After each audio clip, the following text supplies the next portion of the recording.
Today, we're talking about something important for people who are traveling to the US for exchange programs. That is service fee, how you can pay your service fee. I know a lot of people have been reaching out to me to pay for them.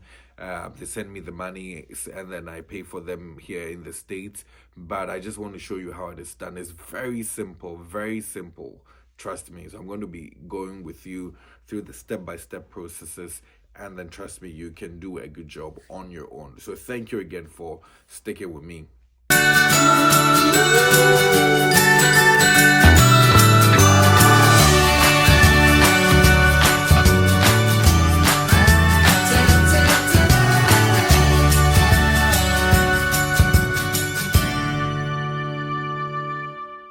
Hey, what's up, people? Welcome to my YouTube channel again. My name is Kwekwe Ansa. Well, I know that I have been off the grid for quite some time now. Please pardon me. Please pardon me.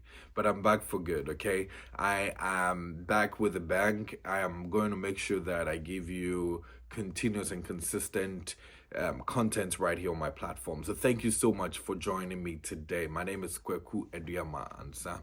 I am not an expert, as I always tell you. I'm just sharing my opinions with you and my experiences basically with you on travels that I have had, and also information that I've gathered on the various portals that are made public to you and I. You get it. So that's what I'm doing here. So thank you so much again for staying with me.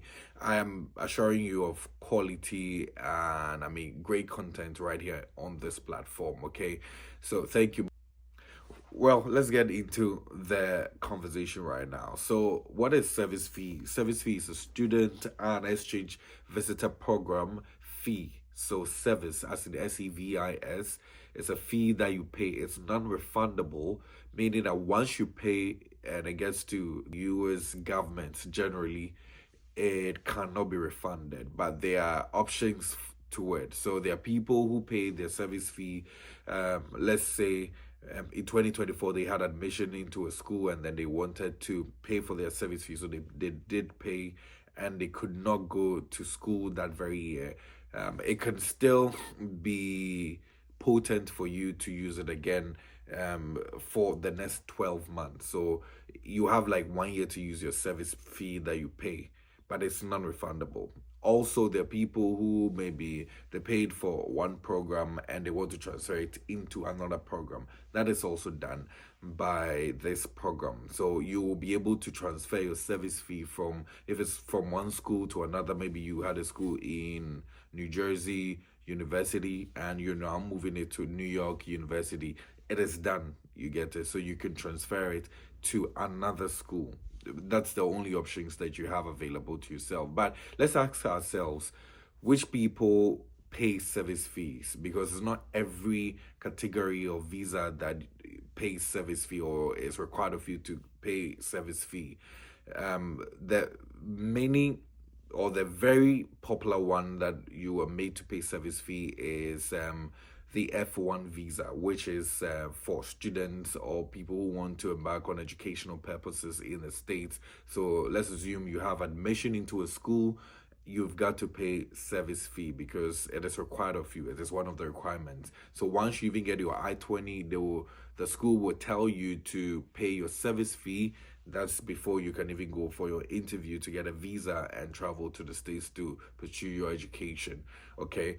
Also, if you're coming on an F3 visa, you would be required to pay a service fee. Also, J1 visa. I'm sure you know J1 visas.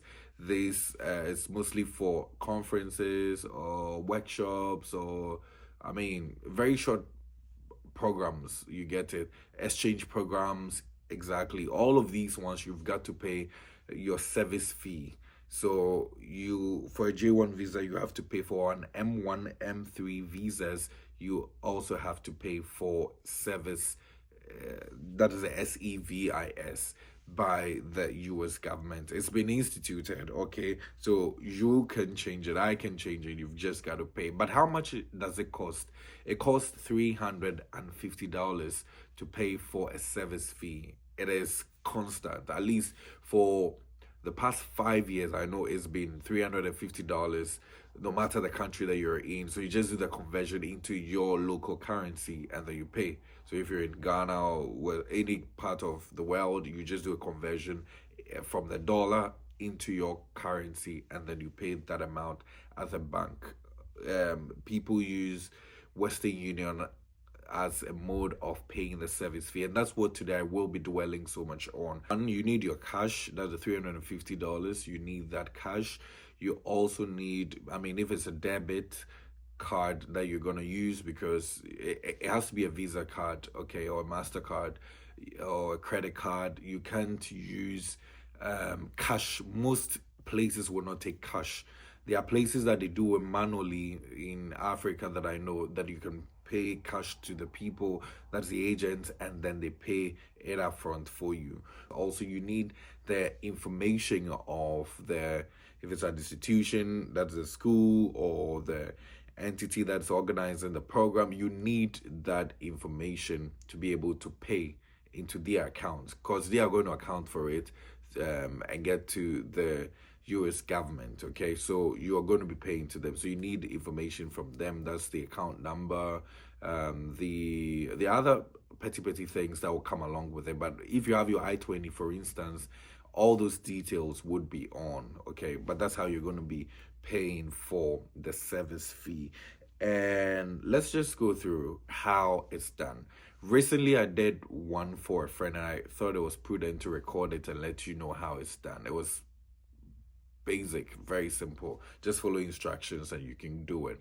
So I used Western Union. So I went to the accredited Western Union facility or institution or place, and then I started this process.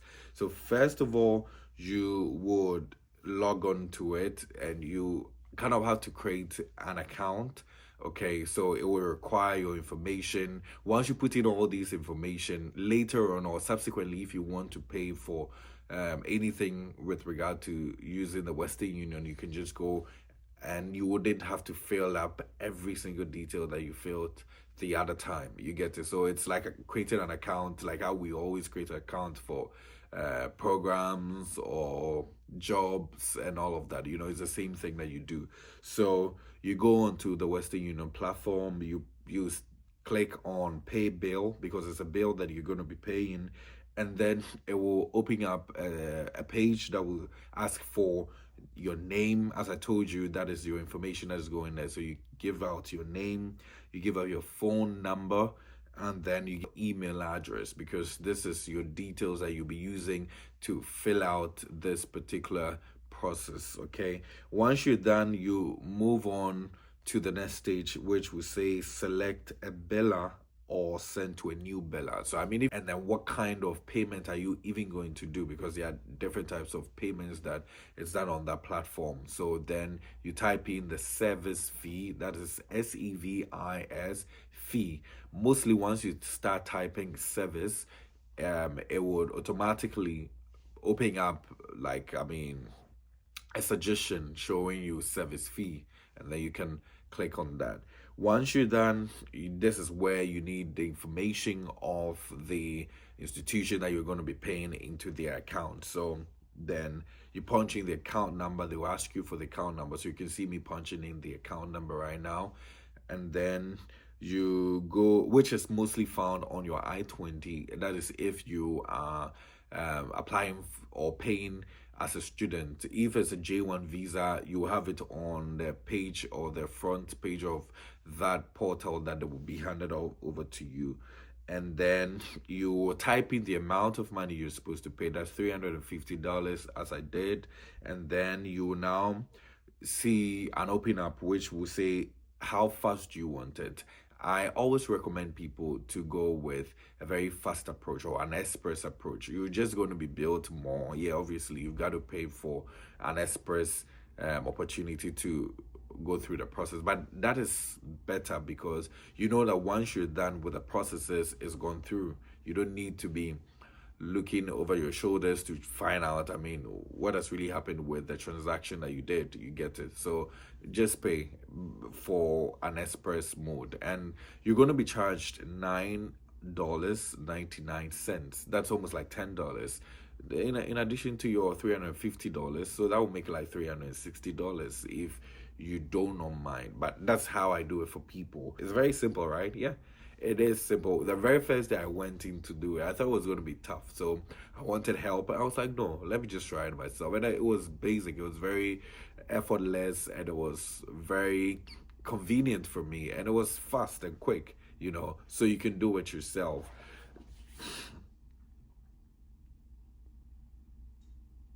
Well, so I told you it's going to be a very brief topic that we're going to discuss, but that's how you can pay your service fee using Western Union. Okay, I will try and check with other platforms and also find out how best you can go about it. But I think this has been helpful. Please just do it yourself.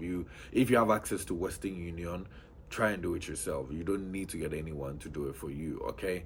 And it's going to be simple. But if you also need my help, as we always do, I tell you, hit me up in my email or leave a message beneath this video and share with people also, and then I would respond to it. But thank you so much. I told you I have more and more and more content for you. Please subscribe and share with people, very importantly, okay? Thank you again, and I'll catch you in my next episode.